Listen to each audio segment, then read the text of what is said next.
देखो section number 9 करना है। सेक्शन नंबर 9 क्या बोलता है कि व्हेन फैक्ट, ये ऐसे फैक्ट के बारे में बात करता है जो कि वैसे तो रेलिवेंट नहीं है लेकिन कहीं ना कहीं से वो रेलिवेंट मानना जाएगा। ठीक है, मतलब देखने से हमें लग रहा है कि वो रेलिवेंट नहीं है, लेकिन कहीं ना कहीं से वो जो फैक्ट है वो क्या कर रहा है, इंटरलिंक कर रहा है।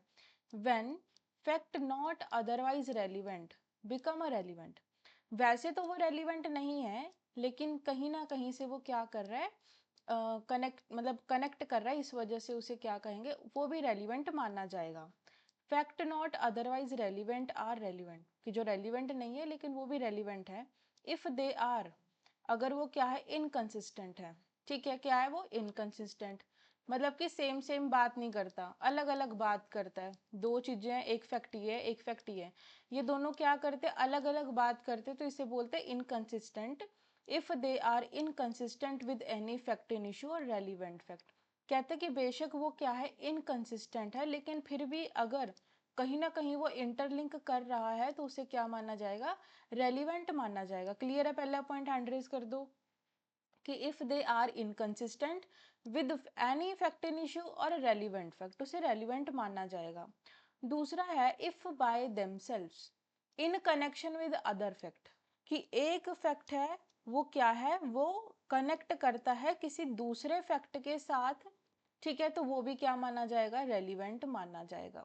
फिर आगे लिखा है कि दे मेक एग्जिस्टेंस और non existence of any fact और रेलिवेंट फैक्ट, बोलते कि अब ये जो फैक्ट है ना, ये जो मैंने बताया, ये वाला पॉइंट जो मैंने बताया कि इसमें जो एक फैक्ट है वो क्या है, कनेक्ट कर रहा है किसी दूसरे फैक्ट के साथ। तो अगर ये बात करते, ये फैक्ट बात करता है किसी एग्जिस्टेंस के बारे में या किसी नॉन एग्जिस्टेंस के बारे में, किसकी, या तो फैक्ट इन इशू की या रेलिवेंट फैक्ट की, उसे भी क्या माना जाएगा, उसे भी रेलिवेंट माना जाएगा। क्लियर है, पहला पॉइंट है इनकंसिस्टेंट का और दूसरा पॉइंट है कनेक्शन का, कि अगर वो इनकंसिस्टेंट है उससे कोई फर्क नहीं पड़ता, लेकिन वो क्या करता हो, वो आपस में कहीं ना कहीं से कनेक्ट करता हो, कनेक्शन हो। कनेक्शन कैसा हो, दूसरे फैक्ट के साथ, एग्जिस्टेंस का हो या नॉन एग्जिस्टेंस का हो, किसके साथ हो, किसी भी फैक्ट इन इशू के साथ हो या रेलिवेंट फैक्ट के साथ हो। फिर है या तो वो हाईली प्रोबेबल हो या हाईली इम्प्रोबेबल हो। प्रोबेबल का मतलब होता है सपोर्ट करना, कि कोई पर्टिकुलर फैक्ट है वो उस चीज को बहुत ही ज्यादा हाईली क्या कर रहा है, सपोर्ट कर रहा है। या फिर इम्प्रोबेबल है, मतलब कि वो बहुत ही ज्यादा हाईली क्या कर रहा है, रिबर्ट कर रहा है, मतलब सपोर्ट नहीं कर रहा है। रिबर्ट का सपोर्ट का अपोजिट होता है रिबर्ट, रिबर्ट कर रहा है। ठीक है, समझिए, ये है हमारी सेकेंड डेफिनेशन। अब इसके अंदर एक टॉपिक आता है प्ली ऑफ अलीबी का, पहले यहाँ तक क्लियर है, हैंड रेज कर दो। ठीक है, तो इसमें अगर याद करना है तो कैसे याद करोगे, सिंपल है, पहले तो समझ लेना इसके अंदर दो पॉइंट है। पहला पॉइंट तो बात करता इनकंसिस्टेंट के बारे में, दूसरा पॉइंट बात करता कनेक्शन के बारे में। कनेक्शन के साथ किसका, connection with other fact. Other fact क्या हो, चाहे वो एग्जिस्टेंस में हो, चाहे वो नॉन एग्जिस्टेंस में हो, चाहे वो हाईली प्रोबेबल हो, चाहे वो हाईली इम्प्रोबेबल हो। इस तरह से डेफिनेशन को याद कर लेना। फिर इसके अंदर एक प्ली ऑफ अलीबी का कंसेप्ट है, ये बहुत इंपॉर्टेंट है। कल की क्लास में हमने पढ़ा था टेस्ट ऑफ आइडेंटिफिकेशन परेड, है ना, टीआईपी भी बहुत इंपॉर्टेंट है और ये भी बहुत इंपॉर्टेंट है। इसका कोई पर्टिकुलर सेक्शन नहीं है या इसे कहीं बेयर एक्ट में मेंशन नहीं किया हुआ, लेकिन इसके लॉन्ग क्वेश्चन बन के आते हैं मेंस में, जुडिशरी के मेंस में बहुत सारे क्वेश्चंस आते हैं, तो अच्छे से सुन लेना। अब प्ली ऑफ अलीबी का मतलब क्या है, इसका मतलब है डिफेंस लेना। क्या लेना, इसका मतलब है डिफेंस लेना। अब मान के चलो कि मेरे ऊपर किसी ने केस किया तो मैं क्या करूंगी, मैं डिफेंस लूंगी, किसका, प्ली ऑफ अलीबी का। ठीक है, बात समझ गए क्या, मैं क्या लूंगी, मैं डिफेंस लूंगी। किसके द्वारा ये डिफेंस लिया जाएगा, सिंपल है, एक्यूज्ड पर्सन के द्वारा, जिसके ऊपर चार्जेस लगे हैं, वो क्या करेगा, वो प्ली ऑफ अलीबी का क्या करेगा, डिफेंस लेगा। Used by an accused person who claims they were not at the crime scene, वो कहेगा। अब ये कैसा डिफेंस ले रहा है, मान के चलो कि मेरे ऊपर किसी ने केस किया, अब मैं कोर्ट में जाके बोलूंगी कि सर जिस दिन ये यहाँ पर क्राइम हुआ ना, ये किस तारीख को हुआ? 1 जनवरी को क्या हुआ? क्राइम कमिट हुआ, यहाँ पर हुआ, इस जगह पर। लेकिन मैं तो इस जगह पर नहीं था, मैं तो ऐसे बोलूंगी कि मैं यहाँ नहीं थी। तो मैं क्या लूंगी? मैं प्ली ऑफ अलीबी का क्या लूंगी? डिफेंस लूंगी।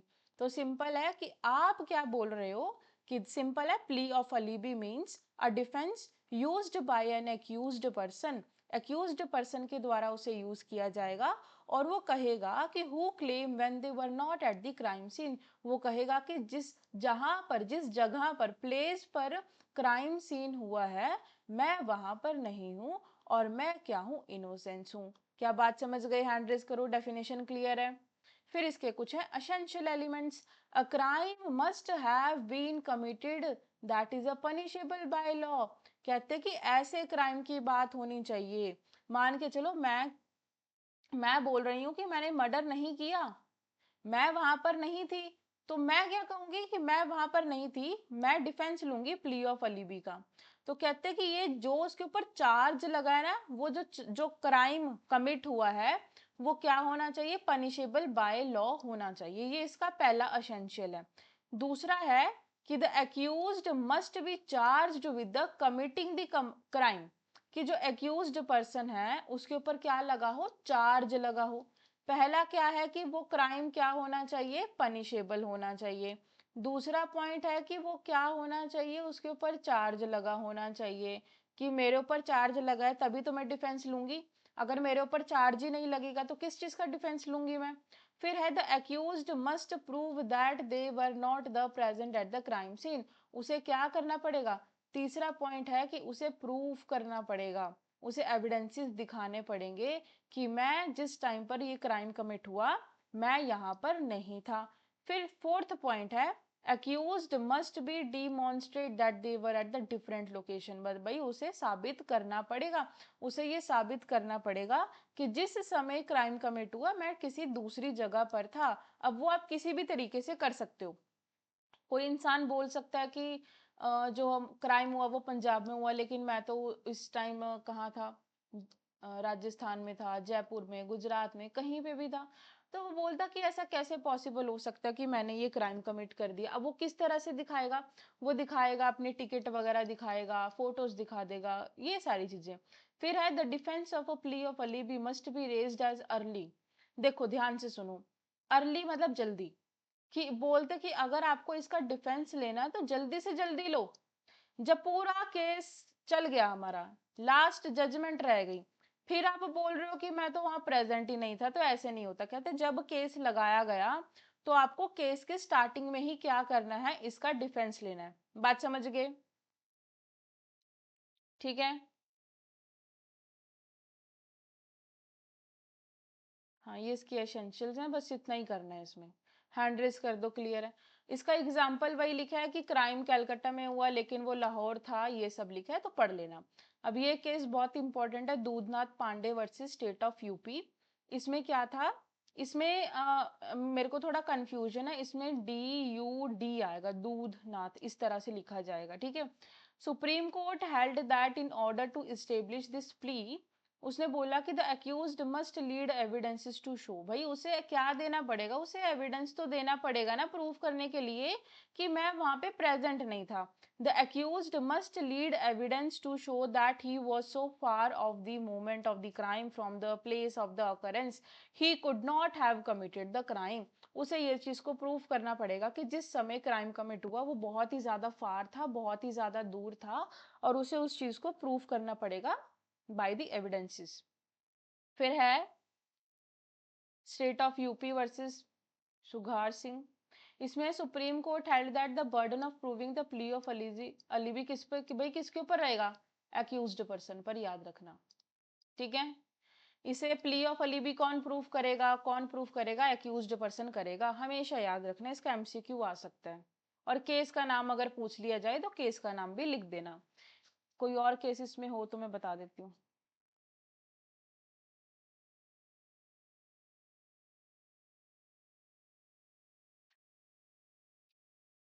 ठीक है, बस इतना ही है, इसमें 2 ही केस इनफ है। अब है सेक्शन नंबर 10, हमारा बात करता है, बहुत सिंपल सी बात करता है, लेकिन ठीक है, याद करना पड़ेगा, ठीक है। लेकिन ये मेंस में नहीं आएगा, ये आएगा तो प्री में ही आएगा, प्री में पूछा जाता है। Fact tends to enable a court to determine amount are relevant in the suits for damages.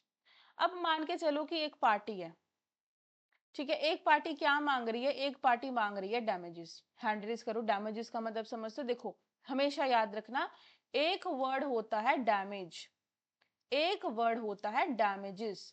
मैंने आपकी कार ठोक दी तो उसे कहेंगे डैमेज, मैंने आपका नुकसान कर दिया। डैमेज का मतलब नुकसान कर देना, डैमेजेस का मतलब मैं कंपनसेशन मांग रही हूं आपसे। समझ गए क्या फर्क है? ये एस का फर्क है इसमें। डैमेज का मतलब नुकसान, डैमेजेस का मतलब क्या होता है कि मैं आपसे कंपनसेशन मांग रही हूँ। हैंड रेज करो। बात क्लियर है क्या इतनी?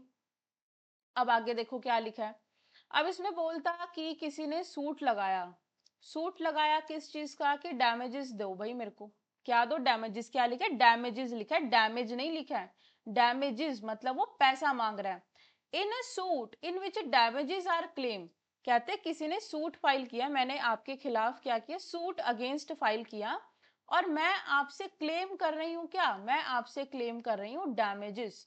Any fact which will enable the court to determine the amount, कहते ऐसा कोई भी फैक्ट, जैसे एग्जांपल लेते हैं,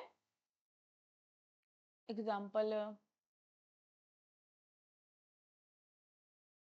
चलो, अब फॉर एग्जांपल लेते हैं कि मेरी वजह से आपका नुकसान हुआ, ठीक है, आपका नुकसान हुआ 50,000 रुपए का, ठीक है। मान के चलो कि कार क्या है, आपकी कार खड़ी थी और मैंने आपकी कार में अपनी कार को ठोक दिया, तो मतलब आपका नुकसान हो गया 50,000 रुपए का। अब आप केस लगाओगे कि मेरे को चाहिए डैमेजेस, है ना, क्या चाहिए? डैमेजेस चाहिए। तो अब आप कहोगे, अब कोर्ट यहाँ पे क्या करेगा? डिटरमाइन करेगा। ये पॉइंट तो समझ आया कि वो क्लेम कर रहा है। दूसरा कि कौन करेगा? कोर्ट डिटरमाइन करेगा। सिंपल बात है भाई, पार्टीज तो डिटरमाइन नहीं करेंगी, कौन करेगा? कोर्ट करेगा। कोर्ट बताएगा कि कि यहाँ पर जो ए पर्सन जिसने नुकसान किया वो बी पर्सन को कितना पैसा देगा। ठीक है, बात समझ आई? और दूसरी चीज ये कि कोर्ट भी तो पता करेगा कि कितना नुकसान हुआ है। हैंड रेज करो।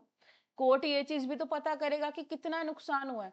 तो वही लिखा है कि एनी इफेक्ट, ऐसा कोई इफेक्ट जो कोर्ट को बताए, ऐसा कोई फैक्ट जो कोर्ट को बताए कि इतना नुकसान हुआ है, और फिर कोर्ट क्या करेगा? उस फैक्ट को डिटरमाइन करके फिर अमाउंट बताएगा कि आपको इतना अमाउंट इसे पे करना है, ये भी रेलिवेंट माना जाएगा।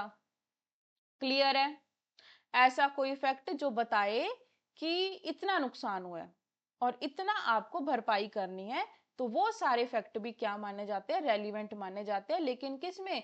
जिस केस में डैमेजेस को क्या किया जाता है? क्लेम किया जाता है। क्लियर है? क्योंकि देखो पनिशमेंट भी मिलेगी, लेकिन कहीं ना कहीं आपको वो भी तो है कि आप डैमेजेस भी तो क्लेम करोगे ना। कुछ ऐसे केसेस होते हैं जिसमें आप बोलते हो पनिशमेंट भी चाहिए और डैमेजेस भी चाहिए। क्लियर है? Section number 10। अब है सेक्शन नंबर 11। सेक्शन नंबर 11 बात करता है राइट और कस्टम के बारे में। तो अब इसमें क्या है कि इसमें कस्टम के बारे में बात हो रही है। आपको पता है कि कस्टम का मतलब क्या होता है? जो कि 100 सालों से कोई रीति रिवाज चला आ रहा है, ठीक है, वो क्या बन जाता है? फिर बाद में लॉ बन जाता है ना। तो कस्टम वही होता है। लेकिन अब ये क्वेश्चन आ गया, अब ऐसा एक क्वेश्चन आया कि क्या ये यहाँ पर ये जो काम चल रहा है, क्या ये पिछले 100 सालों से ऐसे ही चलता आ रहा है? जैसे मान के चलो शादी, ठीक है, जो शादी का कंसेप्ट है वो पिछले 100 सालों से या ज्यादा से ऐसे ही चला आ रहा है। बात समझ गए क्या? तो ये क्या है? कस्टम है ना। और इसमें क्या एग्जाम्पल दे सकते हैं? हम्म, ठीक है। अब है where the question is to be existence of any right और कस्टम। यहाँ पर अब क्वेश्चन आ गया कोर्ट के सामने कि ये राइट है या नहीं है, ये कस्टम है आपका कि नहीं है। अब आप कैसे बताओगे भाई? कैसे बताओगे? अब आप ये चीज कैसे बताओगे? आप बताओगे इस तरह से, ठीक है, मतलब कि कोई भी ऐसा ट्रांजेक्शन हुआ है राइट और कस्टम का, कोई क्वेश्चन आ गया, तो आप बताओगे कि हाँ इसे क्रिएट किया गया, इसे क्लेम मॉडिफाई किया जा सकता है, रिकॉग्नाइज्ड, अजर्ट, डिनाइड और इनकंसिस्टेंट है, तो वो क्या मान लिया जाएगा, वो रेलिवेंट मान लिया जाएगा। अब ये वर्ड्स आपको ऐसे ही याद करने पड़ेंगे। क्रिएट का मतलब समझते हैं, क्लेम का मतलब किसी चीज को क्लेम करना, मॉडिफाई कर देना, रिकॉग्नाइज करना, एजर्ट करना, हाँ बोलना, डिनाई करना, ना बोलना, कोई ऐसी चीज जो इनकंसिस्टेंट में है, एग्जिस्टेंस के साथ है, तो कह दिया जाएगा कि ये रेलिवेंट है। ठीक है, ऐसा कोई पर्टिकुलर इंस्टेंस, अभी ये ना अलग है, यहाँ पर ये राइट वाली चीज थोड़ी अलग है, लेफ्ट वाली चीज थोड़ी अलग है। यहाँ पर बात हो रही है किसी ट्रांजैक्शन के बारे में, यहाँ पे बात हो रही है किसी पर्टिकुलर इंस्टेंस के बारे में। यही एक फर्क है कि यहाँ पर क्या है कि कोई ट्रांजैक्शन हुआ क्या इस राइट और कस्टम के द्वारा, कोई पर्टिकुलर कोई इंस्टेंस हुआ क्या राइट और कस्टम के द्वारा। राइट और कस्टम जिसे क्या किया गया है, क्लेम किया गया, रिकॉग्नाइज किया गया, एक्सरसाइज किया गया, डिस्प्यूट, उसका कोई डिस्प्यूट आया, अजर्ट आया, डिपार्टेड आया, तो वो सारी चीजें रेलिवेंट मानी जाएंगी। इससे जो क्वेश्चन है वो मेंस में तो नहीं आता, लेकिन प्री में आ सकता है। प्री में एमसीक्यू आ जाएगा कि बताओ इसमें क्या क्या चीज होगी, क्या क्या चीज नहीं होगी। तो आपको पता होना चाहिए कि क्रिएट होगा कि नहीं होगा, क्लेम किया जाएगा कि नहीं किया जाएगा, उसे मॉडिफाई किया जा सकता है कि नहीं, किसको, राइट और कस्टम को। समझ गए। ऐसे फैक्ट जो कि रेलिवेंट है राइट और कस्टम से रिलेटेड जो क्वेश्चन में है, वो भी क्या माने जाएंगे, वो भी रेलिवेंट माने जाएंगे। और राइट और कस्टम को क्या किया जा सकता है, क्रिएट, क्लेम्ड, मॉडिफाई, ये सारी चीजें की जा सकती हैं। इसका कोई भी केस नहीं है, कोई केस नहीं है, ये बस ऐसे ही रट्टा मारना पड़ेगा। ठीक है, लेकिन ये इंटरव्यू में पूछा जा सकता है। ठीक है, कि राइट और कस्टम्स के रिगार्डिंग क्या क्या बात करता है। अब है सेक्शन नंबर 12। अब ये बात करता है एक स्टेट ऑफ माइंड के बारे में, एक बॉडी के बारे में, एक बॉडली फीलिंग के बारे में, तीन चीजों के बारे में बात कर रहा है। कहते हैं कि ऐसा कोई फैक्ट जो शो कर रहा है किसी स्टेट ऑफ माइंड को, किसी की बॉडी को या बॉडी फीलिंग को। मतलब कि ऐसा कोई फैक्ट जिससे हमें देखने से लग रहा है कि ये इंसान डिप्रेशन में है, वो रेलिवेंट है। जैसे any state of mind, state of mind का मतलब कि उसका दिमाग कैसा है ना। जैसे कि स्टेट ऑफ माइंड का एग्जांपल क्या आएगा, intention, knowledge, good faith, negligence, rashness, ill will और गुड विल। ये सारे किसके एग्जांपल्स हैं, स्टेट ऑफ माइंड के एग्जांपल हैं। अब इसमें आया कि स्टेट ऑफ माइंड भाई उसका कैसा है ना। अब ये क्वेश्चन आ गया कि उसका स्टेट ऑफ माइंड कैसा, क्या उसने वो क्राइम किया कि नहीं किया। तो हम इस चीज को प्रूफ करेंगे कि उसकी तो ऐसी इंटेंशन ही नहीं है, उसे तो इस चीज की नॉलेज ही नहीं थी। हम इसी तरह से प्रूफ करते आ रहे हैं ना, हमने बीएनएस में भी पढ़ा कि यही चीज होती है कि हमें अगर बताना है कि इसने क्राइम किया तो हमें ये चीज प्रूफ करनी पड़ेगी कि इसकी इंटेंशन थी, है ना। तो कहते हैं कि कोई भी ऐसा फैक्ट जो कि स्टेट ऑफ माइंड से रिलेट करता है टुवर्ड्स एनी पर्टिकुलर पर्सन, कि मतलब कि ये इंटेंशन, नॉलेज, गुड फेथ, ये क्या है, किसी towards the any particular person के लिए यूज हो रहा है कि हाँ क्या इस पर्सन ने, इसकी ऐसी इंटेंशन थी, नॉलेज थी, क्या इसने नेग्लिजेंस किया, है ना। ऐसा कोई फैक्ट जो शो कर रहा है उसकी एग्जिस्टेंस को, या ऐसा कोई फैक्ट जो क्या कर रहा है, शो कर रहा है उसकी एग्जिस्टेंस को, किसकी, स्टेट ऑफ बॉडी की एग्जिस्टेंस को। बॉडली फीलिंग कि अच्छा इसे दर्द हो रहा, अच्छा जिस टाइम इनकी लड़ाई हुई इसे दर्द हो रहा था, ये बीमार था नहीं था, वो सारे फैक्ट क्या माने जाएंगे, रेलिवेंट माने जाएंगे। क्लियर है, बात समझ आई। स्टेट ऑफ माइंड का एग्जाम्पल है ये, इंटेंशन वगैरह। फिर towards any particular, particular person, any person नहीं, एनी पर्सन नहीं, अगर एनी पर्सन होता तो फिर उसमें तो कोई भी इंसान आ जाएगा। कि अगर आपने कोई भी ऐसा फैक्ट है जो कि दर्शाता है किसी पर्टिकुलर पर्सन की इंटेंशन को, नॉलेज को, वो रेलिवेंट है। क्योंकि अगर हम एनी पर्सन वर्ड लिख देंगे तो उसमें तो कोई भी इंसान आ जाएगा। ठीक है, अब सबकी इंटेंशन का पता करना तो बहुत मुश्किल है, इस वजह से क्या लिखे, एनी पर्टिकुलर पर्सन। फिर क्या है, when the existence of any, when the existence of any such state of mind, body और बॉडली फीलिंग इशू और रेलिवेंट, ये सब क्या माना जाएगा, रेलिवेंट माना जाएगा। ठीक है,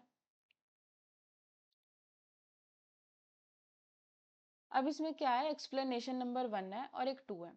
a fact relevant as shown the existence of relevance.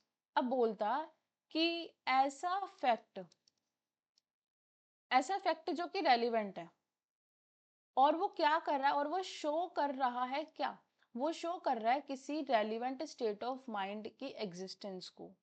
वो क्या कर रहा है, वो एग्जिस्टेंस को शो कर रहा है, ठीक है। And show the state of mind exist, not generally but in reference to a particular matter. वैसे जनरली शो नहीं कर रहा है भाई, जनरली हमें देखो, वैसे तो सिंपल बात है, हमें किसी से कोई लेना देना नहीं है। जब कोई क्वेश्चन आएगा ना पर्टिकुलर कोर्ट में कि अच्छा क्या इसने ही मर्डर किया, इसकी इंटेंशन क्या थी नहीं थी, तब हम इस चीज को उठाएंगे, तब हम इस सेक्शन का यूज करेंगे, अदरवाइज हमें इसका यूज करने की जरूरत नहीं है। समझ गए क्या, कि ऐसा कोई फैक्ट जो रेलिवेंट है, शो करता है स्टेट ऑफ माइंड और बॉडी को, बॉडली फीलिंग को, तो वो ठीक है, वो रेलिवेंट माना जाएगा। अगर क्या आ जाए, वो रेलिवेंट तभी माना जाएगा अगर उसका कोई पर्टिकुलर क्वेश्चन या पर्टिकुलर मैटर क्वेश्चन में आ जाए कोर्ट में, तो माना जाएगा। क्लियर है।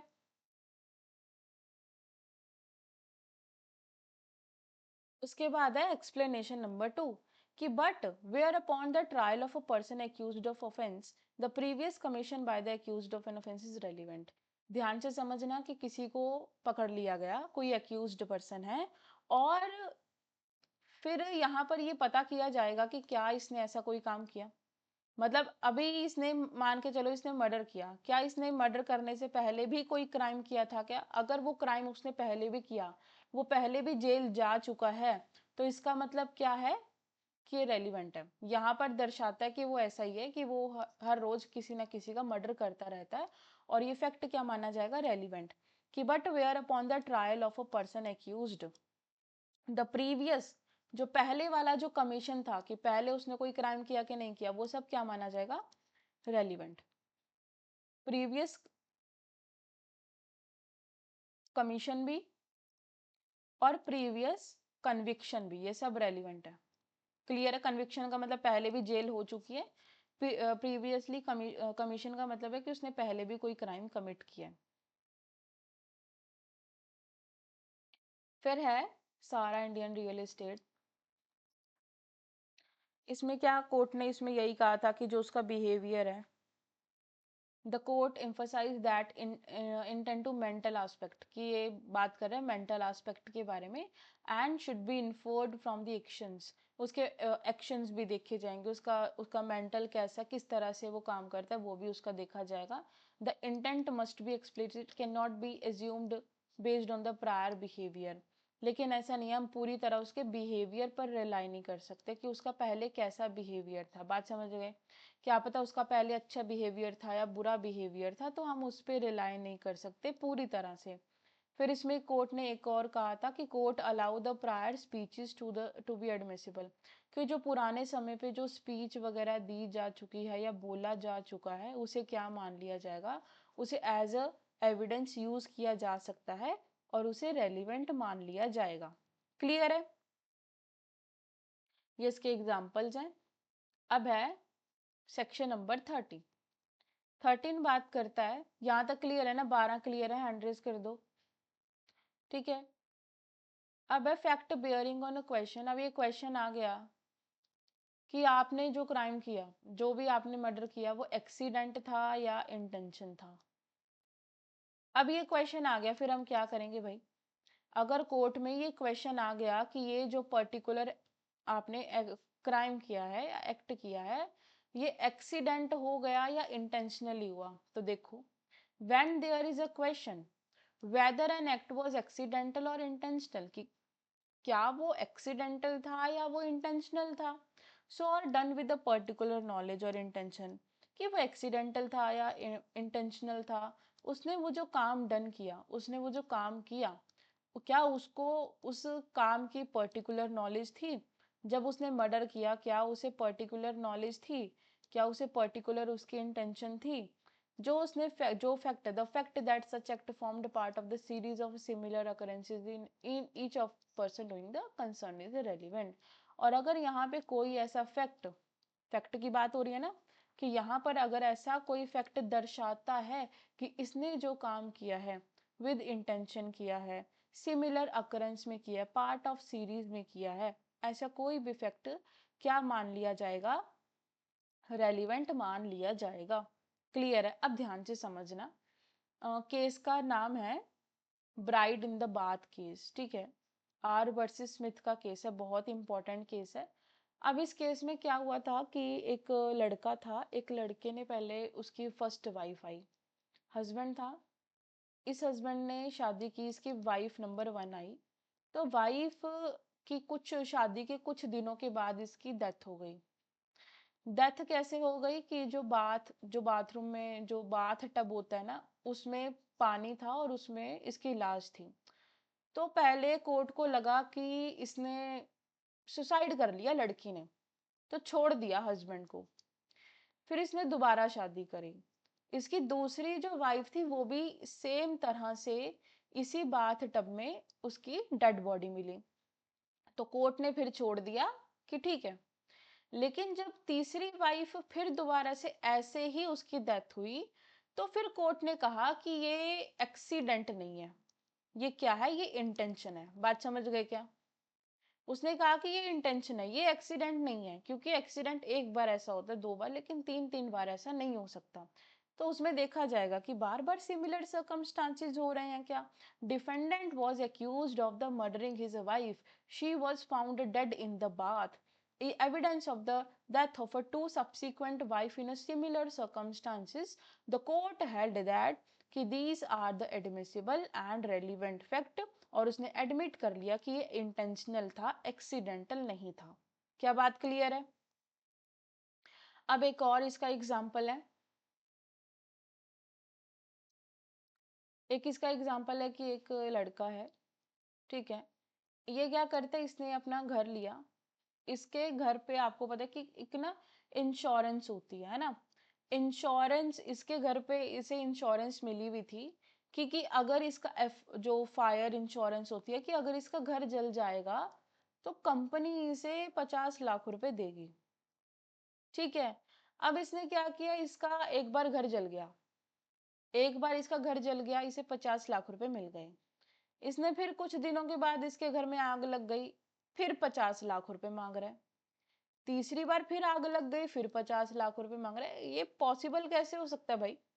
किसी के घर में इतनी बार आग कैसे लग सकती है? तो फिर कोर्ट ने कहा कि ये एक्सीडेंट नहीं है, ये इंटेंशनल है। बात समझ गए? और फिर कंपनी लायबल नहीं है इसे पैसा देने के लिए। क्या बात समझ गए क्या? यही 2 एग्जांपल्स आपको लिख के आने हैं, एक केस ये वाला करके आना है, और तो इसमें मैंने कोई केस लिखा हुआ नहीं है। अगर मैं ऐड करूंगी तो मैं बता दूंगी, वैसे यही वाला केस बहुत इंपॉर्टेंट है।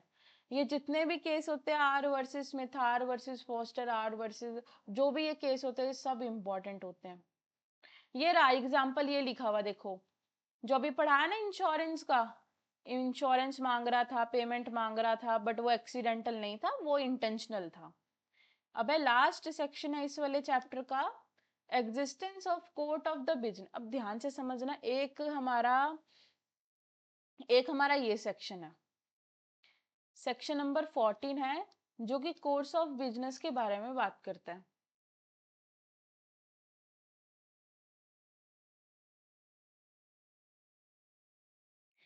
एक हमारा सेक्शन नंबर 17 है,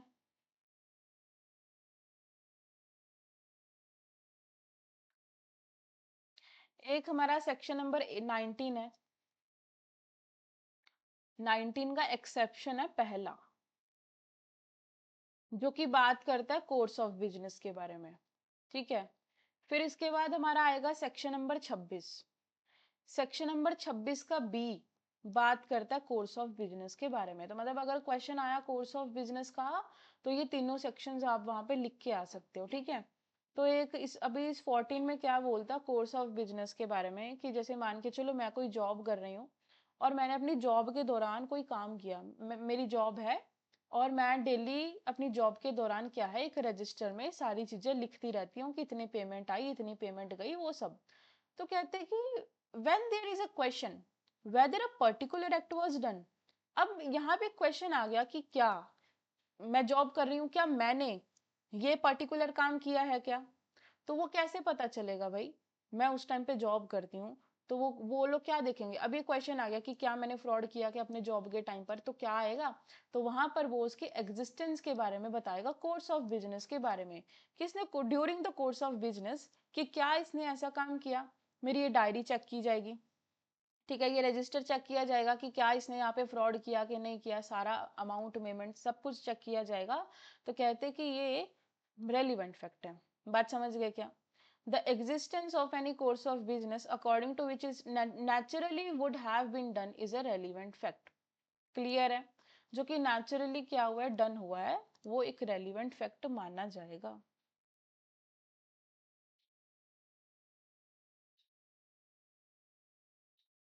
सिंपल है कि मैंने एक पर्टिकुलर लेटर को क्या किया, डिस्पैच किया, और मैंने during the course of business में, ऑर्डिनरी कोर्स ऑफ बिजनेस में मैंने क्या किया कि उस लेटर को पोस्ट कर दिया। मान के चलो मैंने लेटर को पोस्ट कर दिया, कहाँ से? डेराबस्सी से, है ना? तो ये क्या माना जाएगा, ये पर्टिकुलर लेटर क्या पोस्ट हो गई क्या डेराबस्सी से, ये भी एक रेलिवेंट फैक्ट माना जाएगा during the course of business. बात समझ गए? क्यों, क्या पता ये मेरी ड्यूटी हो ना लेटर को पोस्ट करना। क्या बात क्लियर है? ये हमारा पहले वाला खत्म। अब आ गया एडमिशंस। ठीक है, अब एडमिशंस में आपको मतलब काफी इजी है, लेकिन आपको अच्छे से याद करना है। बोलता कि 2 मिनट वेट करना, फोन आ रहा है। हेलो।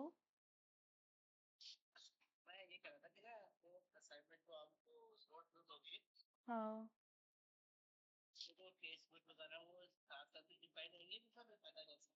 नहीं नहीं, उसके साथ ही हैं। कौन सा सब्जेक्ट लेना है? मुझे याद नहीं है, प्लीज। हाँ। हम्म। हम्म। हाँ हाँ हाँ, साथ में है, कोई दिक्कत नहीं है। हाँ, वो नहीं है, साथ में मिलेगा, सब में आपको साथ में मिलेगा।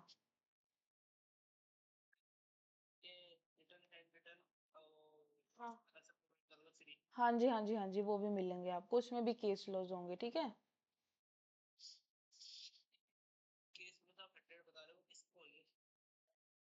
कॉन्स्टिट्यूशन में 250 प्लस होंगे, बीएनएस में 70 से ज्यादा केस लॉज हैं, फ्लो चार्ट भी बना हुआ है।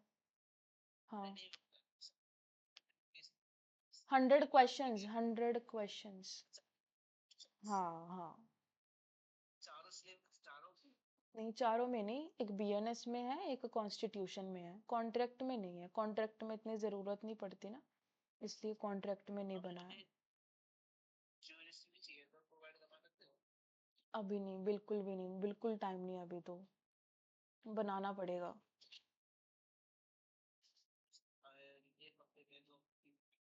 मैं आपको बता दूंगी, मैं अभी क्लास तो स्टार्ट करूंगी दिवाली के बाद ना, जूरिस्प्रूडेंस की। अगर मैं तब उसके क्लासेस के दौरान अगर मैं बना दूं तो मैं आपको ज़रूर बता दूंगी, ठीक है।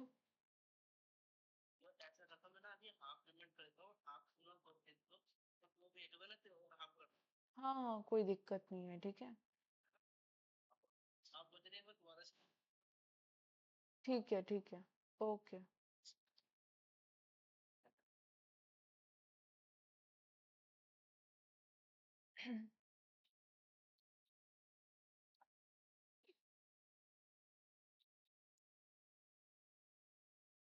2 मिनट यार।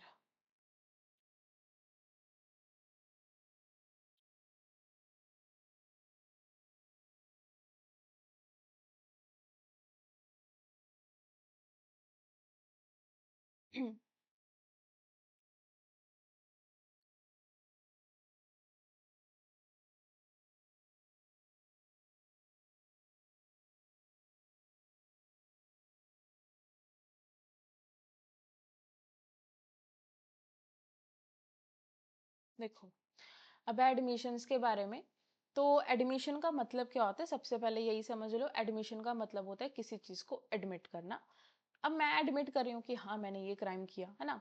मैं एडमिट कर रही हूँ कि मैंने ऐसा काम किया, नहीं किया, वो सारी चीज़ें क्या मानी जाएंगी, रेलिवेंट मानी जाएंगी, ठीक है। तो एडमिशन, आप कोई स्टेटमेंट दे रहे हो इसमें, क्या दे रहे हो, आप कोई स्टेटमेंट दे रहे हो और बोल रहे हो कि हाँ मैंने ये काम किया है, उसे रेलिवेंट माना जाएगा। सेक्शन नंबर 15 हमारा बात करता है एडमिशन्स के बारे में, तो ये सेक्शन नंबर आपको याद करना पड़ेगा, चाहे किसी भी तरह करो। अब है सेक्शन नंबर 15, जो कि एडमिशन के बारे में, डेफिनेशन के बारे में बात करता। कहते कि एडमिशन इज अ स्टेटमेंट, मैंने कहा एडमिशन क्या है, एक स्टेटमेंट है जो कि क्या होती है, ओरल और डॉक्यूमेंट्री। क्या होती है, ओरल और डॉक्यूमेंट्री। देखो ये स्टेटमेंट ओरली भी हो सकती है, कोई दिक्कत नहीं है, आप ओरली भी किसी चीज का एडमिशन कर सकते हो। अब भाई आप इसमें कोई एविडेंस थोड़ी दे रहे हो, आप तो जस्ट बोल रहे हो कि अब आपसे कोर्ट ने पूछा कि क्या आपने ये क्राइम किया, आप बोल रहे हो हाँ, तो आप ये ओरली भी दे सकते हो और आप ये डॉक्यूमेंट्री भी दे सकते हो, रिटर्न में भी दे सकते हो, कोई दिक्कत नहीं है, हैंड रेज कर दो, याद रहेगा ना कि आप एडमिशन कर सकते हो, स्टेटमेंट दे सकते हो ओरली और डॉक्यूमेंट्री। इलेक्ट्रॉनिक फॉर्म में भी दे सकते हो। अब तीसरा पॉइंट, ओरल और डॉक्यूमेंट्री तो ठीक है, इलेक्ट्रॉनिक फॉर्म में भी आप दे सकते हो, जो कि क्या करता है, जो कि सजेस्ट करता है किसी इन्फरेंस को, फैक्ट इन इशू और रेलिवेंट फैक्ट को। ठीक है, मतलब आप कोई ऐसी स्टेटमेंट दे रहे हो, आप कोई ऐसी स्टेटमेंट दे रहे हो जो कि क्या करता है, ओरली या डॉक्यूमेंट्री या इलेक्ट्रॉनिक फॉर्म में कंटेन है, और वो पर्टिकुलर स्टेटमेंट क्या करे, हम हमें सजेस्ट करे, किस चीज को सजेस्ट करे, हमारे फैक्ट इन इशू को और हमारे रेलिवेंट फैक्ट को। ठीक है, अंडर दी सर्कमस्टांसिस, किसी भी अगर सर्कमस्टांसिस में वो स्टेटमेंट दी जाती है तो उसे क्या मान लिया जाएगा, उसे रेलिवेंट मान लिया जाएगा। क्या क्लियर है? ठीक है, इसमें केस का नाम लिखो,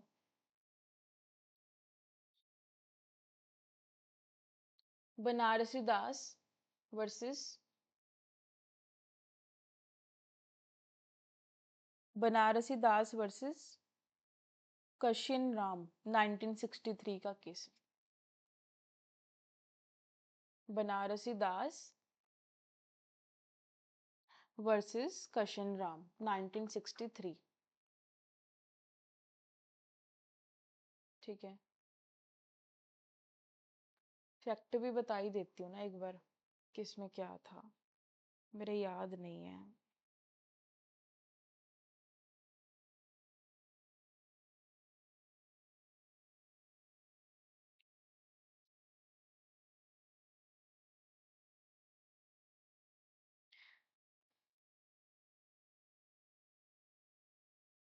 सेक्शन 15।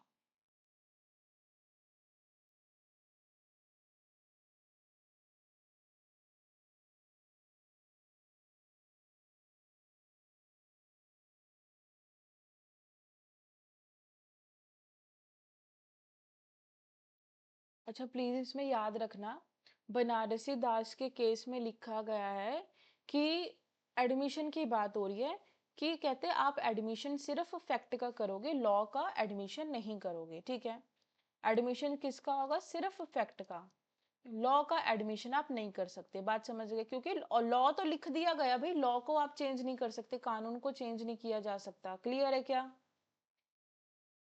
ठीक है, अब अगला देखो, ध्यान से देखना। सेक्शन नंबर 16 हमारा क्या बात करता है, admission by party to proceeding और बाय हिज एजेंट।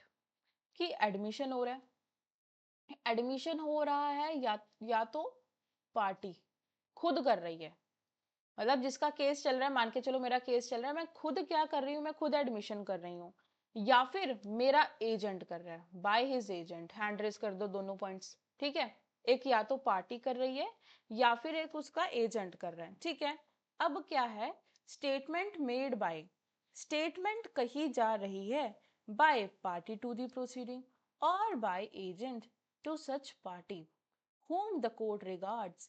कि भैया कोर्ट ने पूछा, हाँ भाई जवाब दो, आप मानते हो, आप इस चीज को मानते हो कि नहीं मानते हो, पार्टी ने नहीं किया, उसके एजेंट ने कर दिया। ठीक है, क्या किस तरह से किया, या तो एक्सप्रेसली किया या इम्प्लाइडली किया, हैंड रेज कर दो। या तो वो एडमिशन करेंगे एक्सप्रेसली या इम्प्लाइडली, और authorised by him to make them, और उसके पास अथॉरिटी थी। देखो याद रखना, अब अगर पार्टी नहीं कर रही है एडमिशन और उसके एजेंट ने कर लिया, तो वो एजेंट क्या है, ऑथोराइज होना चाहिए एडमिशन करने के लिए। अगर मान के चलो मैंने तो उसे बोला ही नहीं कि जा एडमिशन कर, और उसने एडमिशन कर लिया, तो गलत बात है ना। अगर जब मैं कहूंगी तो मेरा एजेंट एडमिशन करेगा, अदरवाइज वो नहीं कर सकता। बात समझ गए क्या? क्लियर है? इतना बात क्लियर। आर एडमिशंस कि statement made by party to the proceeding party to the proceeding, और दूसरा था by his agent to such any party, जिसे कोर्ट क्या बोलते हैं, जिससे कोर्ट पूछता है कि बताओ, उसके बाद वो एडमिशन कर रहा है बाय एक्सप्रेसली या इम्प्लाइडली। ठीक है। अब है स्टेटमेंट मेड बाय। अब स्टेटमेंट अगर कही गई किसके द्वारा, ऊपर तो हमने देख लिया एक तो पार्टी जिसका केस चल रहा है, एक एजेंट। ठीक है। अब यहाँ पे statement made by party to suit suing और sued in the representative character. ध्यान से समझना कि जो उसका रिप्रेजेंटेटिव करेक्टर है, जो कि उसे रिप्रेजेंट कर रहा है, जो कि उसे रिप्रेजेंट कर रहा है, are not admissions unless they were made while the party making them held that character. ध्यान से समझना कि एक प्रॉपर्टी है, ये प्रॉपर्टी फादर की है, अभी इसका फादर जिंदा है, और ये प्रॉपर्टी इसके फादर के पास ही, अभी बेटे को प्रॉपर्टी नहीं दी गई। तो सन उस प्रॉपर्टी के रिगार्डिंग में कोर्ट में कुछ भी एडमिशन नहीं कर सकता, क्योंकि प्रॉपर्टी किसके नाम पर है, फादर के नाम पर है। हैंड रेज करो। बात क्लियर है। सन जब तक उसका फादर जिंदा है, प्रॉपर्टी उसके फादर के नाम पर है, जो बेटा है वो अपनी प्रॉपर्टी के बिहाफ पर एडमिशन नहीं करेगा। लेकिन अगर इसका फादर कह दे कि ले प्रॉपर्टी तेरी, विल में लिख दे कि प्रॉपर्टी मेरे बेटे की, अब इसके फादर की डेथ हो जाए और फिर बेटा इस प्रॉपर्टी के बेस पर कोई एडमिशन करे, तो वो क्या माना जाएगा, वो रेलिवेंट माना जाएगा। हैंड रेज कर दो। क्लियर है। रिप्रेजेंट का मतलब समझते हैं कि फॉर एग्जाम्पल मुझे मेरी फैमिली वाले क्या करें, रिप्रेजेंट कर रहे हैं। ठीक है। अब दूसरा पॉइंट है, एक एक होता है प्रॉपर्टरी इंटरेस्ट। एक कौन सा इंटरेस्ट होता है, प्रॉपर्टी से रिलेटेड, और एक पैसे से रिलेटेड। दो तरह के इंटरेस्ट पाए जाते हैं, एक है प्रॉपर्टरी इंटरेस्ट, एक है पैकनरी इंटरेस्ट। पैकनरी का मतलब पैसा, लिख लो आगे। पैकनरी इंटरेस्ट का मतलब पैसे से रिलेटेड इंटरेस्ट, और प्रॉपर्टरी का मतलब प्रॉपर्टी से रिलेटेड इंटरेस्ट। ध्यान से सुनना, ये एक प्रॉपर्टी है, इस प्रॉपर्टी के अंदर हाफ जो पोर्शन है वो मेरा है और हाफ पोर्शन सिमरन का है। अब मान के चलो कि हमें एडमिशन करना है इस प्रॉपर्टी का। बात समझ गए। कहते कि अगर अब इस प्रॉपर्टी में मैंने कुछ एडमिशन किया तो ठीक है, मान लिया जाएगा। धूप आ रही है यार, 2 मिनट।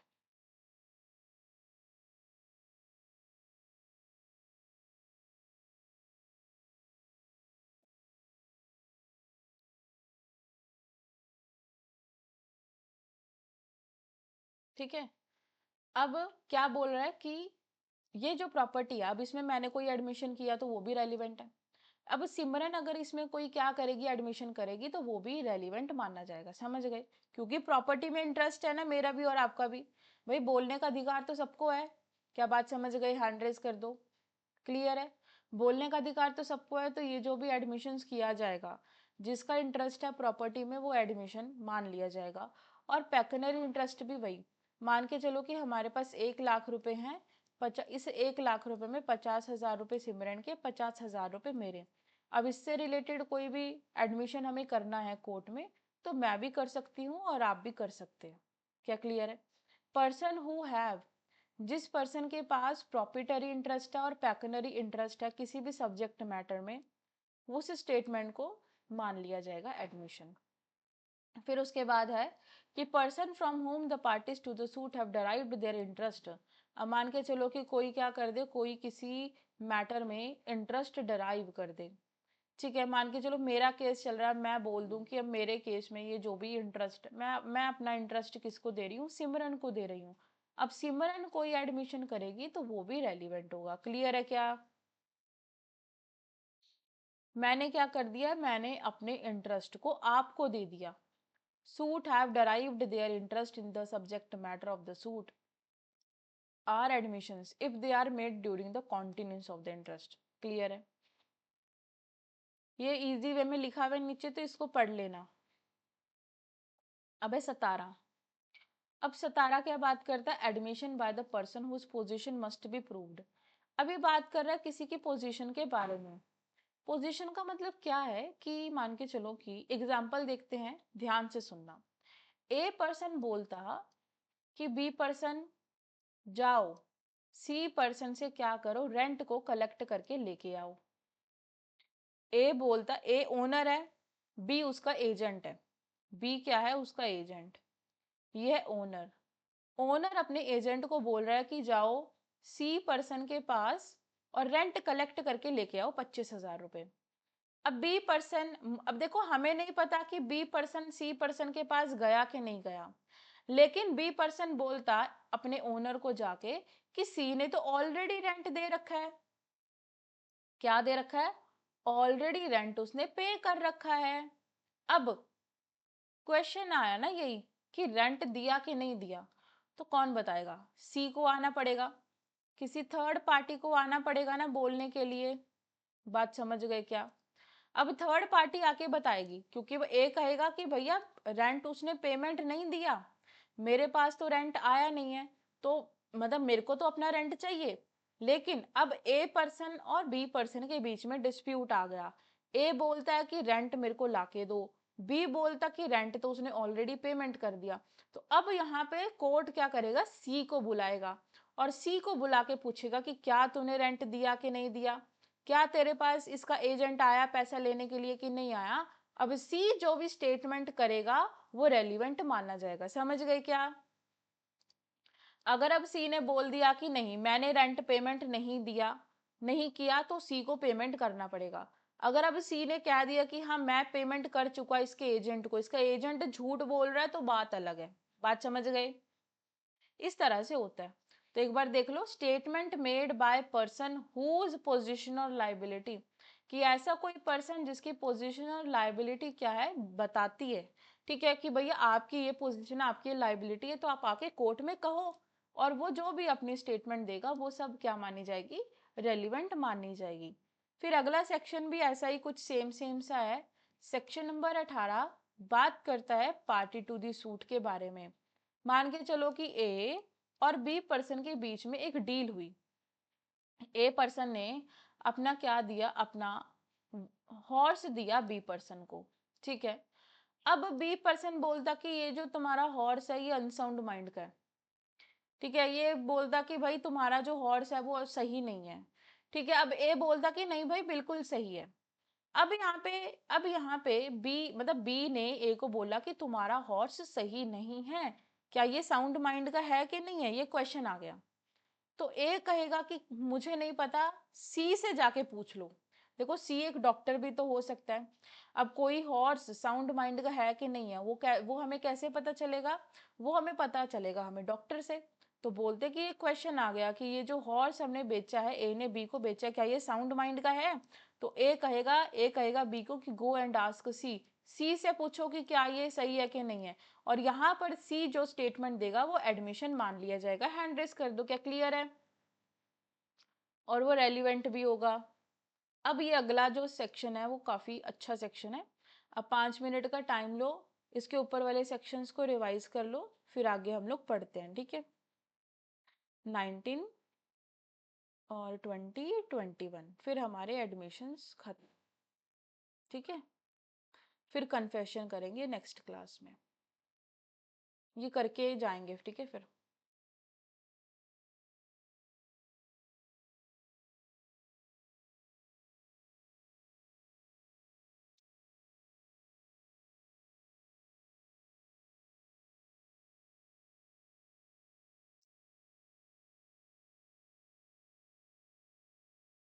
मैंने आपको 1,000 रुपये बताया था ना, तो 1,000 रुपये मतलब 999 बता दो, तो उसमें आपको आप क्या करना, 950।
ठीक है, स्टार्ट करते हैं।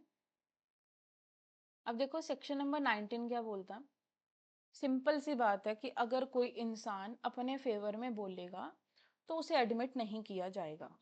ठीक है, मतलब कि दो तरह की स्टेटमेंट होती है, एक होती है सेल्फ हार्मिंग और एक होती है सेल्फ सर्विंग। सेल्फ सर्विंग का मतलब आप अपने फेवर में कोई स्टेटमेंट बोल रहे हो। आप क्या बोल रहे हो? आप अपने फेवर में कोई स्टेटमेंट बोल रहे हो तो वो रेलिवेंट नहीं है, वो एडमिसिबल नहीं है। लेकिन अगर आप अपने ही अगेंस्ट में कोई स्टेटमेंट बोल रहे हो तो वो रेलिवेंट और एडमिसिबल होगी। जैसे कि एक चोर बोलेगा कि मैंने चोरी नहीं करी। हर चोर ऐसे ही बोलता है कि मैंने चोरी नहीं करी। लेकिन अगर कोई इंसान बोल दे हाँ मैंने चोरी करी है, मतलब उसने अपने अगेंस्ट में बोल दिया, तो वो एडमिसिबल होगा, हैंड रेज कर दो। अब कोई चोर बोलेगा कि मैंने चोरी नहीं करी, तो ये एडमिसिबल नहीं होगा, क्योंकि हर चोर पकड़ा जाने पर यही बोलेगा कि मैंने चोरी नहीं करी। लेकिन अगर कोई क्या है इंसान अपने खिलाफ अगेंस्ट में बोलता है तो वो एडमिसिबल है। ऐसा कन्फेशन में भी है। ठीक है, तो इसमें कहा गया पहला पॉइंट ध्यान से समझना, इसमें किस तरह से एक्सप्लेन किया हुआ है, मतलब कि ये सेक्शन तो समझ ही नहीं आता कि अरे लिखा हुआ क्या है इसमें, लेकिन ध्यान से समझना। और इसका एग्जाम्पल बहुत इंपॉर्टेंट है। तो इसमें सबसे पहले पॉइंट में कहा कि आप अपने अगेंस्ट में बोल रहे हो तो एडमिसिबल है, हैंड रेस कर दो।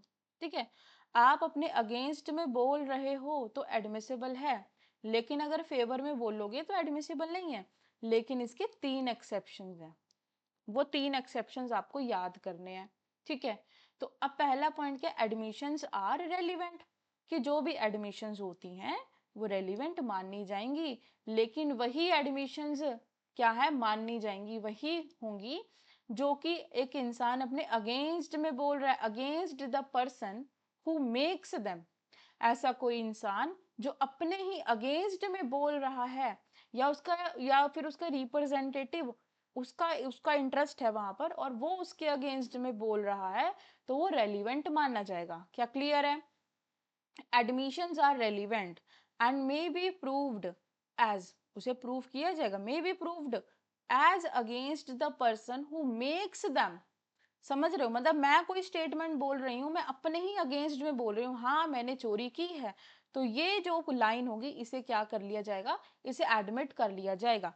But they can not be proved by or on the behalf of the person, मतलब मेरे बिहाफ पर कोई और नहीं बोल सकता, हैंड रेस कर दो। क्या क्लियर है? सिंपल बात है भाई, मैंने चोरी करी मैं बोलूंगी हाँ मैंने चोरी की तो एडमिसिबल होगा। लेकिन अगर कोई पुलिस वाला आके बोल रहा है कि हाँ इसी ने चोरी की, तो वो एडमिसिबल नहीं होगा। या कोई और इंसान अगर आके बोल रहा है कि इसने चोरी करी, तो वो भी एडमिसिबल नहीं होगा। तो admissions are relevant, admissions relevant है एंड मे बी प्रूफ, और उसे प्रूफ भी किया जा सकता है। अगर कोई इंसान अगेंस्ट में बोल दे, किसके against, the person who makes का मतलब जो अपने ही खिलाफ में बोल रहा है, स्टेटमेंट दे रहा है। But they can not be proved, लेकिन उसे प्रूफ नहीं किया जा सकता bye or on behalf of that person. क्या क्लियर है? लेकिन मैंने बोला कि आप अपने अगेंस्ट में बोलो तो एडमिसिबल है, लेकिन यहाँ पर क्या है, इसके कुछ एक्सेप्शंस हैं कि अगर किसी ने अपने फेवर में बोला तो वो भी एडमिसिबल। मैंने कहा ना, मैंने बोला कि अगर आप अपने फेवर में बोलोगे तो एडमिसिबल नहीं है, लेकिन अगर आप क्या करोगे, लेकिन अगर आप, ये 3 एक्सेप्शंस हैं, अगर आप इसमें अपने फेवर में बोलोगे तो एडमिसिबल होगा, हैंड रेज कर दो। क्लियर? अब किस तरह से होगा ध्यान से समझना। ठीक है।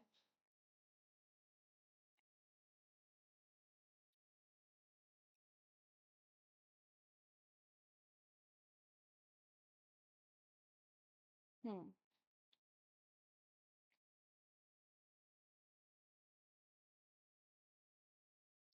देखो, दो तरह की स्टेटमेंट होती हैं, एक होती है सेल्फ हार्मिंग, एक होती है सेल्फ सर्विंग। जो आप अपने फेवर में बोल रहे हो वो एडमिसिबल नहीं है, नॉट एडमिसिबल। लेकिन अपने अगेंस्ट में बोल रहे हो तो एडमिसिबल है। ठीक है, अब मैंने बोला कि अपने फेवर में तो बोल ही नहीं सकते, लेकिन अपने अगेंस्ट में बोल सकते हैं। तो पहला पॉइंट तो यही बात करता है कि आपने अपने अगेंस्ट में बोली तो एडमिसिबल है, लेकिन इसके क्या है, 3 एक्सेप्शंस हैं। 3 एक्सेप्शंस क्या है? पहला एक्सेप्शन इसका बात करता है कोर्स ऑफ बिजनेस के बारे में, हैंड रेज कर दो, जो कि सेक्शन मैंने आपको बताया कि डील करता है कोर्स ऑफ बिजनेस के बारे में। अब कैसे? मान के एक ना एग्जांपल है, एक कैप्टन है, ध्यान से समझना, अगर ये एग्जांपल समझ आ गया तो पूरा सेक्शन समझ आ जाएगा। एक कैप्टन है, शिप का जो कैप्टन होता है, जो शिप चलाता है, कैप्टन है ना। अब क्या हुआ कि एक शिप कैप्टन चलाता था, ये कैप्टन चलाता था शिप को, इसकी क्या हो गई, डेथ हो गई। ठीक है जी। इसने अपने शिप चलाते समय इसने एक डायरी मेंटेन करी थी, अपनी डायरी में लिखा था कि मैं इस तरह से मैंने यहाँ पे काम किया। अब कोई क्वेश्चन आ जाए, क्योंकि देखो इसकी डेथ हो गई है, हैंड रेस कर दो, उसकी डेथ हो गई है तो वो खुद आके नहीं बोल सकता ना। क्वेश्चन आया कि इसने, कैप्टन ने फ्रॉड किया कि नहीं किया, चलो यही क्वेश्चन आया, क्या इस कैप्टन ने फ्रॉड किया गया? भाई अब अगर हम इस कैप्टन को बुलाते, अगर जिंदा होता तो बुला लेते और वो आके बोल देता कि फ्रॉड किया नहीं किया, है ना। लेकिन अब उसकी क्या हो गई, डेथ हो गई। डेथ होने के बाद वो क्या करेगा, उसकी डेथ हो गई है तो अब कैप्टन नहीं आ सकता, तो कोर्ट कहेगा कि अच्छा इसकी तो डेथ हो गई भाई। अब क्या करो, इसने अपने during the course of business में, अपना जो ये जॉब करता था, इस दौरान इसने एक डायरी को मेंटेन किया था, एक रजिस्टर मेंटेन किया था, जिसके अंदर ये पूरा हिसाब किताब लिखता था। अब तुम क्या करो, इसकी डायरी को कोर्ट में लेकर आओ। बात समझ गए क्या? क्योंकि वो खुद नहीं आ सकता तो उसका कोर्स ऑफ बिजनेस में उसने जो काम किया उसे बोलता है कि लेकर आओ। अब आप खुद सोचो, अगर किसी इंसान ने फ्रॉड भी किया, मान के चलो मैंने फ्रॉड भी किया, मैं एक डायरी मेंटेन कर रही हूँ, ठीक है, मैं रजिस्टर में सारी डाटा लिखती हूँ, तो क्या मैं अपने अगेंस्ट में वो डायरी को बनाऊंगी क्या? बताओ, वो डायरी मेरे अगेंस्ट में होगी क्या? नहीं हो सकती ना, हैंड रेस करो। भाई अगर मैं फ्रॉड कर भी रही हूँ अपने जॉब पे, तो मैं इतनी बेवकूफ तो नहीं हूं कि मैंने 50,000 रुपए का फ्रॉड किया और मैंने वहां पर भी लिख दिया अपनी डायरी में कि हाँ मैंने 50,000 का किया। तो कहते ऐसा नहीं होता है। अगर कोई इंसान अपनी डायरी को मेंटेन करता है during the course of business, तो कहते वो उसके फेवर में होती है, हैंड रेस कर दो, याद रखोगे ना। यहाँ पे देखो, ये मतलब नहीं है कि कैप्टन की डेथ हुई कि नहीं हुई, मैं जस्ट इतना बोल रही हूँ कि जो उसका कोर्स ऑफ बिजनेस में उसने जो काम किया है, उसने जो डायरी मेंटेन करी है, वो डायरी उसके फेवर में होगी। लेकिन मैंने तो बोला था कि फेवर में एडमिसिबल नहीं होगा।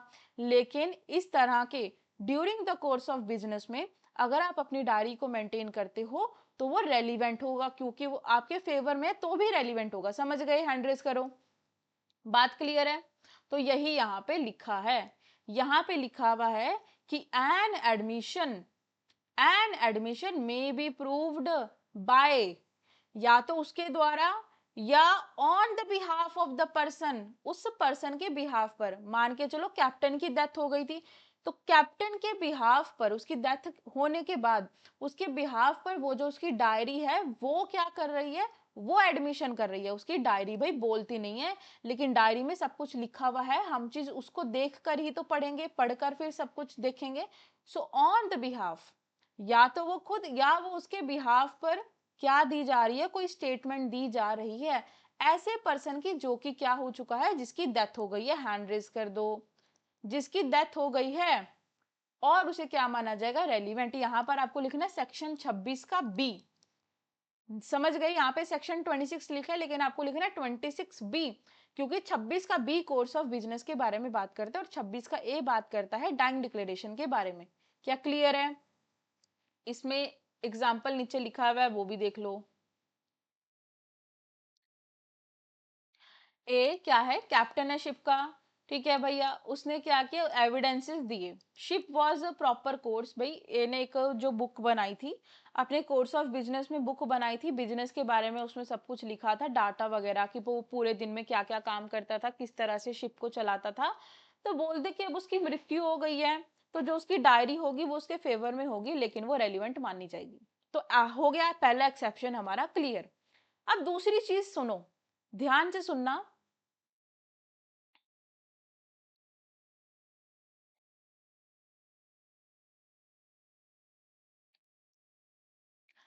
अब दूसरा एग्जाम्पल हमारा बात करता है कि एक पर्सन ने कोई काम किया, जैसे कि ए है एक फादर।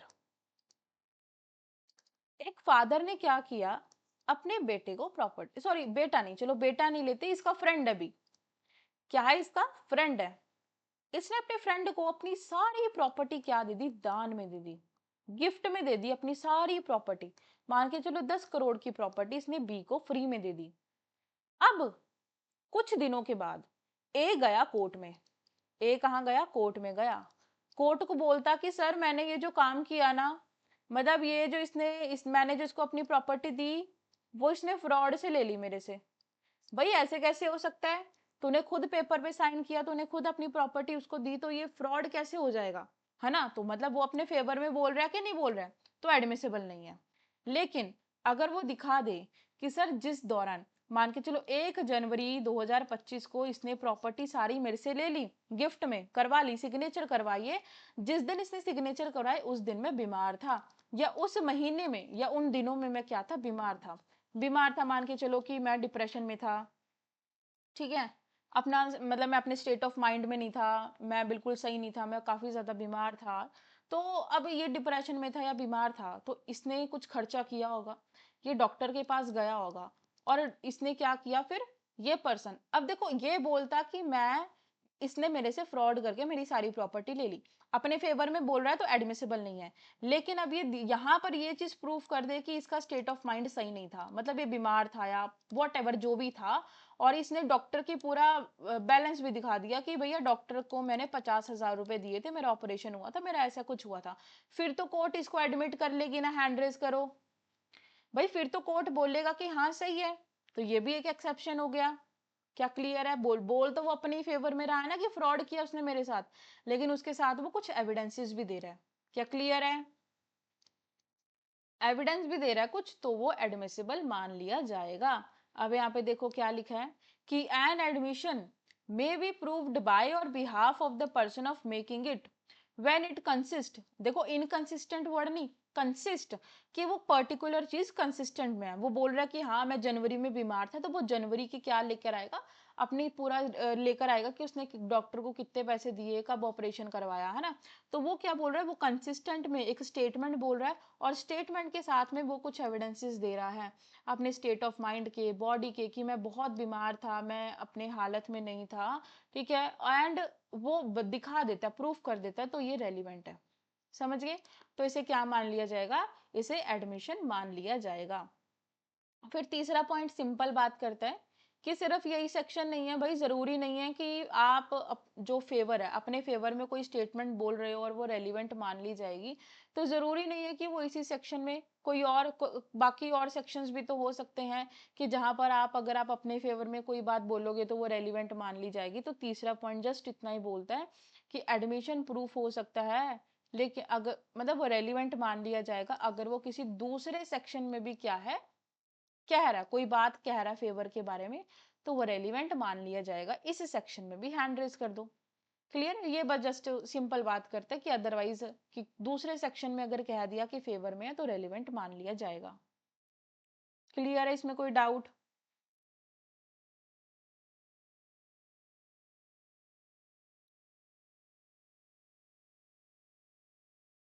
क्लियर है, यहाँ तक हैंड रेज कर दो। अब आगे तो बहुत ईजी है भाई, कुछ भी नहीं है। अब इसमें क्या बोलता कि when oral admissions as to the content of document are relevant, कि आप क्या कर रहे हो, इसमें कहा जाता है कि जो ओरल एडमिशंस हैं किसी डॉक्यूमेंट के रिगार्डिंग में रेलिवेंट नहीं है। मैंने मैंने ये चीज मैं पहले भी बता चुकी हूँ कि ओरल एडमिशंस रेलिवेंट नहीं होते, हैंड रेज कर दो। आप बोलकर कोई बात बोल रहे हो कि हाँ भाई ऐसे किया, लेकिन ऐसा नहीं है, oral admissions are not relevant. लेकिन अगर उस ओरल एडमिशन के साथ आप कुछ प्रूफ भी दिखा दो, ठीक है, या फिर आप ये चीज प्रूफ कर दो, क्या प्रूफ कर दो, आप ये प्रूफ कर दो कि सर आपके पास तो ओरिजिनल डॉक्यूमेंट है ही नहीं। समझ गए, आप ये प्रूफ कर दो कि आपके पास ओरिजिनल डॉक्यूमेंट नहीं है, आपके पास प्राइमरी एविडेंस नहीं है, इस वजह से आप क्या कर रहे हो, इस वजह से आप ओरल एविडेंस दे रहे हो। मान के चलो कि आपका कोई डॉक्यूमेंट, प्रॉपर्टी के पेपर्स गुम हो गए, डैमेज हो गए, खराब हो गए, फट गए, वट कुछ भी हो गया, तो आप पहले ये चीज प्रूफ करो आपको पहले ये चीज प्रूव करनी पड़ेगी कि आपके पास ओरिजिनल डॉक्यूमेंट नहीं है। देन आप क्या करोगे, देन आप ओरल एविडेंस दे सकते हो, ओरल एडमिशन कर सकते हो, हैंड रेज कर दो। इसका तो आगे काफी सारे सेक्शंस हैं, लेकिन अभी फिलहाल आपको इतना ही याद रखना है कि ओरल एडमिशंस रेलिवेंट नहीं होते अनलेस एंड अनटिल, जब तक पार्टी शो ना कर दे कि भैया वो सेकेंडरी एविडेंस दे सकता है लेकिन ओरिजिनल डॉक्यूमेंट नहीं दे सकता। और वो यहाँ पे बता सकता है कि भाई मैं अपना जो मेरा जेन्युइन जो डॉक्यूमेंट था मैं उसे प्रूफ नहीं कर सकता, मैं उसे लेकर नहीं आ सकता क्योंकि वो इतनी दूर है इसलिए नहीं लेकर आ सकता है, कोई भी ऐसे सर्कमस्टांसेस। फिर है, लेकिन एडमिशन्स के सारे सेक्शंस हमारे काम करते हैं दोनों पर, मतलब दोनों इन द सेंस कि क्रिमिनल और सिविल दोनों पर अप्लाई करेंगे। लेकिन एक सेक्शन 21 है जो सिर्फ किस पे बात करता है, जो सिर्फ बोलता है कि यहाँ पे एडमिशन्स जो होंगे सिर्फ सिविल केसेस में होंगे, क्रिमिनल में नहीं होंगे। मतलब कि in the cases where no admission is relevant if it is made either express condition that evidence is not be given. किस अच्छा, देखो अब इसमें क्या है, आप इसमें बोलता कि आप कोई एडमिशन नहीं कर सकते, आप कोई एविडेंस नहीं दे सकते। अगर मान के चलो कि कॉन्ट्रैक्ट हुआ था, कॉन्ट्रैक्ट हुआ था दो पार्टीज के बीच में, मेरे और आपके बीच में कॉन्ट्रैक्ट हुआ, और मैंने कह दिया, मैंने कॉन्ट्रैक्ट के समय पर ही कह दिया कि आप ये बात को कोर्ट में नहीं बोलोगे, आप इस बात को कोर्ट में नहीं बताओगे, या फिर आप इस चीज का एविडेंस कोर्ट में नहीं दोगे, ये पहले ही डिस्कस हो चुका। अब बाद में मतलब हमारे बीच में कॉन्ट्रैक्ट हुआ कि आप ये बात, आप ये एविडेंस नहीं दोगे कोर्ट में, लेकिन फिर भी दे दिया तो वो एडमिसिबल नहीं होगा, हैंड रेज कर दो। लेकिन ये अप्लाई करेगा सिर्फ सिविल केसेस पर, क्रिमिनल पर अप्लाई नहीं करेगा, क्योंकि जो क्रिमिनल केस है वो ज्यादा सीरियस केसेस होते हैं, तो उस पर ये चीज अप्लाई करेगी, लेकिन सिविल पर अप्लाई नहीं करेगी। क्या क्लियर है? फिर इसके साथ है सेक्शन 132, जब पढ़ेंगे तब पढ़ेंगे। तो 132 बात करता है प्रिविलेज्ड कम्युनिकेशन के बारे में। प्रिविलेज का मतलब कि ऐसी कोई पर्सनल बात हमने प्रॉमिस कर लिया कि हमारी ये पर्सनल बात है, हम ये जाकर किसी को भी नहीं बताएंगे, तो वो रेलिवेंट है, वो रेलिवेंट है, इसलिए वो एक्सप्लेनेशन में लिखा है, अदरवाइज वो रेलिवेंट नहीं है। अगर बातचीत पहली होगी कि नहीं बताना, तो भाई नहीं बताना, फिर आप नहीं बता सकते। फिर आप 25 जो कि सिर्फ एस्टॉपल के बारे में बात करता है, बोलता है कि admission not a conclusive proof, conclusive proof नहीं होते। ऐसा नहीं है कि आपने कोई एडमिशन कर दिया और फिर सामने वाली पार्टी उसको उसको काट नहीं सकती, मतलब उसको डिस्प्रूव कर सकती है, हैंड रेज कर दो। बात समझ गए? बात समझ गए क्या? कंक्लूसिव प्रूफ का मतलब है कि सामने वाली पार्टी प्रूफ नहीं कर सकती, एविडेंस नहीं लेकर आ सकती। लेकिन बोलते हैं admissions are not a conclusive proof. लेकिन एस्टॉपल कंक्लूसिव प्रूफ नहीं है, आप सामने वाली पार्टी आपको गलत साबित करने के लिए एविडेंसेस दे सकती है। लेकिन दूसरी चीज ये कि एस्टॉपल है। अब आप आज आपने बोल दिया कि हाँ मैंने चोरी की, अगले दिन मुकर गए, ऐसे नहीं होता, तो कहते हैं आपने जो स्टेटमेंट दिया, आपने जो एडमिशन किया, वो आपके ऊपर क्या रहेगा, आपके ऊपर पाबंद रहेगी, आप अपनी बात से बाद में मुकर नहीं सकते। ये हमारा एडमिशन का है।